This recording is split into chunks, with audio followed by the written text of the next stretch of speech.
On passe maintenant au petit 3 de l'aspect microscopique, c'est-à-dire les mécanismes réactionnels.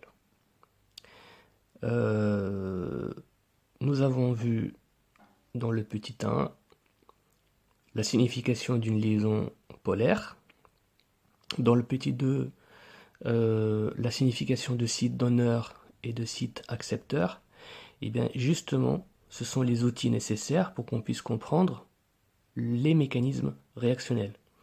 Et justement aussi, les mécanismes réactionnels ont besoin de ces outils-là pour se faire, pour se réaliser. Donc, c'est-à-dire, quand on dit mécanisme réactionnel, on dit aussi liaison polarisée. On dit aussi site donneur et site accepteur. Donc, voilà pourquoi on a vu dans le petit 1 et le petit 2 la liaison polarisée et site donneur et site accepteur pour qu'on puisse comprendre par la suite les mécanismes réactionnels dans une transformation chimique. Alors, pour commencer, je vais présenter une petite définition d'un mécanisme réactionnel, même si on l'a vu rapidement tout à l'heure. Un mécanisme réactionnel est donc l'opération qui décrit le déroulement d'une transformation chimique à l'échelle moléculaire dans chaque étape, en particulier la nature des liaisons formées et rompues et l'ordre dans lequel elles se font. Donc le mécanisme réactionnel, pour résumer, c'est quoi? C'est tout simplement un ensemble d'étapes, une succession d'étapes qui va donner plusieurs transformations lors d'une réaction chimique. Ces transformations vont aboutir, dans une réaction chimique toujours, à un produit final. Eh bien, pendant ces transformations, il se passe quoi? Il se passe deux choses. D'un côté, une formation de liaison, et d'un autre côté, la rupture d'autres liaisons. Voilà ce qui se passe en gros dans un mécanisme réactionnel. Donc, pour comprendre ça, il faut avoir compris comment se passe cette formation de liaison et comment se passe cette rupture de liaison. Bien sûr, c'est en fonction de l'électronégativité de chacun des sites, c'est-à-dire des atomes. Voilà, c'est ça qui va définir le transfert d'électrons, c'est ça qui va définir la formation d'une liaison et la rupture d'une autre. Bien. Alors, une réaction chimique ne peut se produire que si elle met en jeu un site accepteur, d'accord? C'est la mise en jeu d'un site accepteur et un site donneur. Voilà le principe. On cherche alors, dans une réaction chimique, quand on te donne l'équation d'une réaction chimique, la première chose à faire, c'est d'identifier le site donneur, ou bien les sites donneurs, et le site ou les sites accepteurs.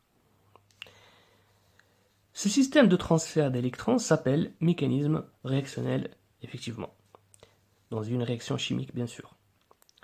Pendant ce mécanisme, il se passe deux choses, ce que je venais de dire. Un transfert d'électrons des sites donneurs vers des sites accepteurs. On le représente dans l'équation par une flèche courbe, on appelle ça une flèche courbe.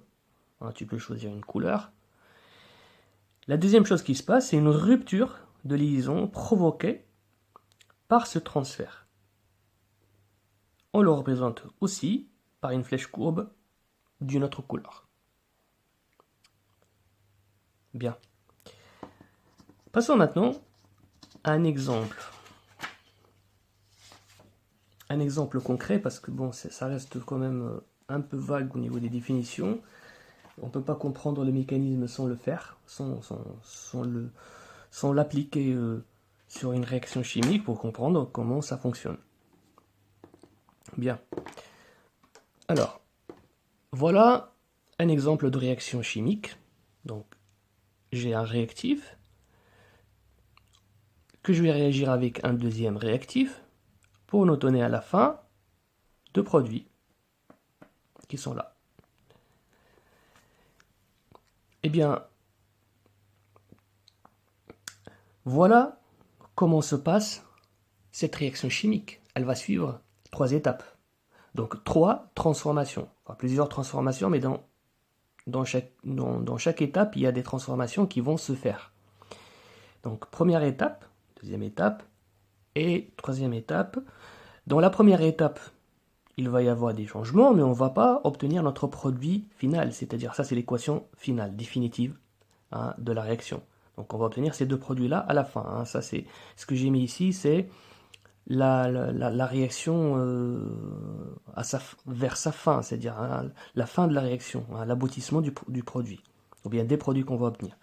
Donc ici, la première étape, on va avoir deux molécules qui vont réagir à ce qu'on a inscrit ici, mais qui ne vont pas donner directement ces produits-là. Non, non, non, mais il y a des transformations qui vont se faire avant. Il y a des étapes intermédiaires avant d'arriver à ces produits finaux. Eh bien, voilà ces étapes intermédiaires. C'est-à-dire, on va obtenir un nouveau produit ici. Ce produit-là va réagir encore. Il va y avoir des transformations au niveau de cette molécule qui va donner un autre produit, ou bien deux autres produits ici. Ensuite, ces deux produits-là vont encore subir des transformations qui vont donner à la fin un produit final, c'est-à-dire le produit final qui est là, qu'on retrouve ici.